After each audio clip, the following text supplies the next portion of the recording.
Aixo, Ander, zui elkarrizketatean itiakoan pertsona batekin hitzeitean nola gustatzen zaizu gehiago hitzeitea? Aurrez aurre, telefonoz, edo mezu bitartez, edo gmailez, edo nola?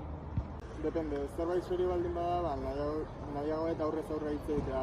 Gauza serioak nik uste pertsonaki hitzein behar direla, baina adibidez lagun arteko plan bat iteko, o lagun artean hitz egiteko, adibidez, mezu bidez, uste erosoa dela, zure etxetik hitzein dezakezu, eta azkarrago da, eta, nahezunean aldezu erantzun, o ez erantzun. Eta zuk nahez, zo nahiago zu, mezuz, aurrez aurre, o telefonoz? Bueno, nik bai pertsonalki, gertuko ekinta ezagunekin aurrez aurre hitzein. Nik uste askoz hobeto ulertzeala gauzak, ze askotan mezu bitartez pasa izan zait, gaizki ulertuak egotia edo, ze ez dituzu fakzioak ikusten edo gorputz hitz bidez transmititzen ez dian gauza horiek ikuste dituzu, eta ez dakit ulertu dezakezu beste pertsonak ulertzen nahi dan esaten nahi ziana, edo ez da hona doz, edo ez da honetan. Nik uste askoz hobeto ulertzeiala, askoz elkarrizketa naturalago dela, egizango nuke gertu. Eta nekin jarraituta, zutzako ze iruditzen zaizu dela konversazio batean importantena edo garrantzitsuena ulergarri egiteko edo elkarrizketa on bat izateko? Nire ustez, lehenik eta bain errespetu egin behar du. Bien artean hitz egiterakoan, batak ez du bestearen gainetik hitz egin behar, eta bai, galderak iterakoan ezin da protagonismoa lapurtu. Hau da, galderak gaiari buruz izan behar dira, eta zuk zerbait gehitu baldin behar baduzu, gaiari buruz izan behar duela, ezin da beste gai bat buruz izan. Atele. Zuk nahez, arretatzen zuten duzula uste duzu? Nik gustatzen beste pertsonare bai entzunda sentitzea. Nik uste oso garrantzitsua dela bestiak benetan zerbait kontatzen zaizu gehien bat, gertuko elkarrizketetan pertsonen artean.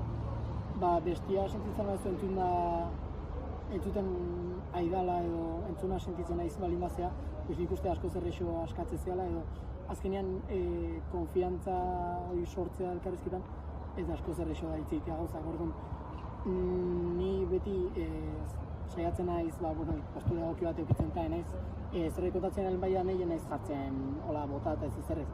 Begita behi da, saiatzen naiz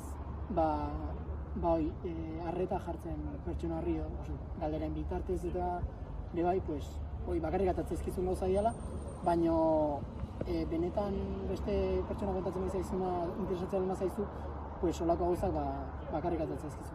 Ni gutxinez hori iritz zait. Eta, Ander, zu jai ez galdera bat dituzutenean elkarrizketa ematen hola, ez dakit, hola sorpresaz dartzizuna edo ez dakizula nola arriztenatu edo ez dezuna nahi erantzun, ez zaizunean gustatzen galdera dituzunean edo, nola reakzionatzezu edo nola atatzezea pasuan hortikan?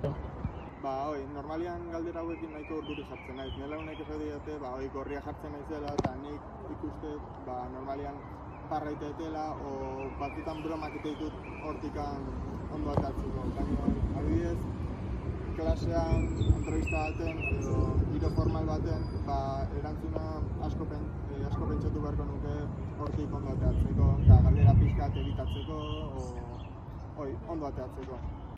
Eta unaz, beste pertsona batik galditzu bai zukin erosoan hitzeita, ze guztetuko litzaizuk beste pertsonak esatean? Ander, nire gustatuko litzaiake, beste zuen pertsona bezala, esatea pertsona txegin bat naizela elkarrizketa bat mantentzeko. Gehien bat entzun da, entzuten dakin pertsona bat dela, txandak errespetatzea dituna, eta gehien bat lagunekin edo gertukoekin edo pertsona